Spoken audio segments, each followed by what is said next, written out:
What is up, you guys? If you want to be king of the pirates, then you've come to the right place. If you liked the video, consider subscribing, but without further ado, let's just get right into it. I play 4 copies of the 7-cost Zoro, as well as 4 copies of the 8-cost Roger, because these guys can actually pump your leader up to 9,000 power, making you extremely hard to touch. And because this 8-cost Roger requires you to have 10 Dawn on your field, you also want to just get to 10 Dawn as quickly as possible, so I play 4 copies of Bon Carré, I play 4 copies of Douglas Bullet, and 3 copies of Scobber Gabon, as well as 2 copies of the 5-cost Odin.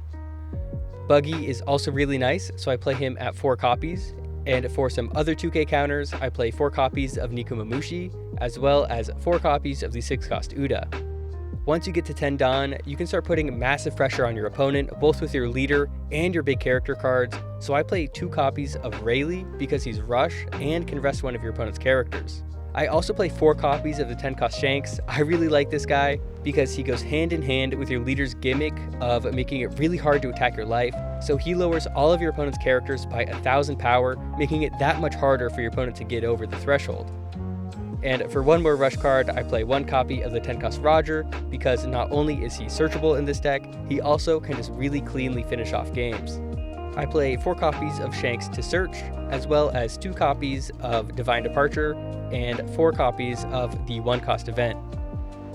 So this is what the deck looks like. The name of the game is getting to 10 Dawn as quickly as possible so you can become that 7,000 power leader, but also just using the 8-cost Roger and 7-cost Zoro to pump yourself up to 9,000 power, and the Zoro can even be used to put yourself to 7,000 power before your 10 Dawn turn to give you that extra defense.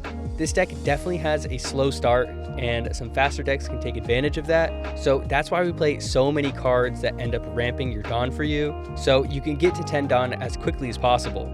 These early game cards like Bullet and Bon Carré are also really useful to attack over your opponent's characters. Attacking their life right away can be good, but you definitely want to focus on their board because they'll be able to put a ton of pressure on you before you're able to establish some of your bigger bodies.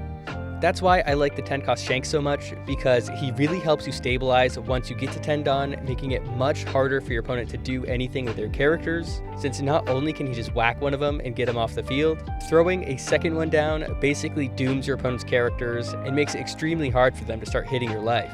Purple Enel is a extremely good deck right now, and I think Roger is a fantastic counter because he has 7,000 power, and your opponent is often going to be boosting up their 1-cost characters to 6,000 power, so they're just not going to be able to touch your leader at all. Plus, once they attack with their Enels, they will be rested, and you'll have the opportunity to attack over them yourself. The 7-cost Zoro is just really great for that, because he has Character Rush, which is all that you need, and he's only 7 cost, so you can vest the other Dawn onto your leader to get extra attacks into their big characters and get them off of the field, or if you just have things like Rayleigh or Shanks or Roger, you can just put it into your opponent's life, and soon enough, they'll just run out of resources, and they won't be able to put many attacks into your life either.